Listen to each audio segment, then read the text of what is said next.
মালয়েশিয়ায় বাংলাদেশি সহ ১৪৫ জন অবৈধ অভিবাসীকে আটক করেছে দেশটির ইমিগ্রেশন পুলিশ।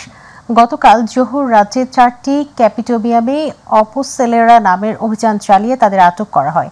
মালয়েশিয়ার প্রতিনিধি আশরাফুল মামুন জানান, রাজ্যের অভিবাসন বিভাগের পরিচালক দাতুক মোহাম্মদ রুশদি মোহদ্দারুস এক বিবৃতিতে জানিয়েছেন, স্থানীয় সময় সকাল ১০টা থেকে ১২:৩০ পর্যন্ত জোহর ইমিগ্রেশন বিভাগের এনফোর্সমেন্ট বিভাগের কর্মকর্তাদের একটি দল অভিযান পরিচালনা করে। আটককৃতদের মধ্যে মিয়ানমারের ৯০ জন পুরুষ ও ১৮ জন নারী, ২৭ জন নেপালি পুরুষ, ৪ জন ইন্দোনেশিয়ান পুরুষ ও ৩ জন নারী এবং ৩ জন বাংলাদেশি রয়েছেন।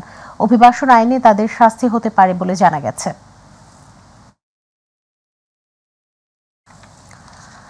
মালয়েশিয়ায় বেগম খালেদা জিয়ার সুস্থতা ও মুক্তির দাবিতে দোয়া ও আলোচনা সভা হয়েছে। মালয়েশিয়া প্রতিনিধি আশরাফুল মামুন জানিয়েছেন, বাংলাদেশ জাতীয়তাবাদী দল, বিএনপি ও সহযোগী সংগঠনের পুলাও পেনাং শাখার উদ্যোগে রাজ্যের মজলিস দেওয়ান বান্ডারায়ার কার্যালয়ে শনিবার সন্ধ্যায় এই দোয়া ও আলোচনা সভা হয়।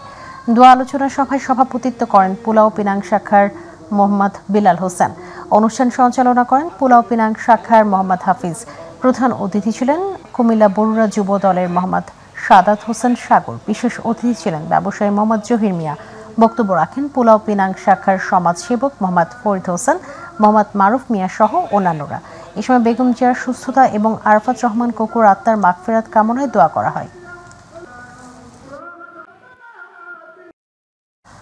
যুক্তরাজ্যের বার্মিংহামে ফ্রান্সে নিযুক্ত বাংলাদেশের সাবেক রাষ্ট্রদূত তোজামেল হক টনের স্মরণে স্মরণ সভা হয়েছে। ফ্রান্স প্রতিনিধি বাদর পাল জানিয়েছেন, রোববার আয়রার সদর দপ্তরে আইবা মহাসচিব কাজী এনায়েতুল্লাহর সভাপতিত্বে এবং সহ সভাপতি আহমেদ ফিরোজের পরিচালনায় অনুষ্ঠিত স্মরণ সভায় মূল বক্তব্য উপস্থাপন করেন সহ সভাপতি ফখরুল আকম সেলিম। বক্তব্য রাখেন মাহারুল ইসলাম মিন্টু, শরীফ আল মমিন, টি.এম. রেজা, ইমদাদুল হক স্বপন, তাপস বড়ুয়া রিপন, আজাহার কবির বাবু, নুরুল আমিন এবং পোল্যান্ড থেকে উপস্থিত ছিলেন শরীফ আহমেদ সহ বিভিন্ন দেশের আইবা নেতৃবৃন্দ। মিলাদ ও দোয়া পরিচালনা করেন সালেহ আহমেদ চৌধুরী। তিনি এ সময় বঙ্গবন্ধুর সাথে জেল খেটেছিলেন। একসময় ছিলেন বঙ্গবন্ধুর ঘনিষ্ঠ সহযোগী ও আগরতলা মামলার আসামি। ২১শে ফেব্রুয়ারি আন্তর্জাতিক মাতৃভাষা দিবস হিসেবে স্বীকৃতি লাভের ক্ষেত্রে গুরুত্বপূর্ণ ভূমিকা পালন করেছিলেন ডক্টর তোজাম্মেল টনি হক।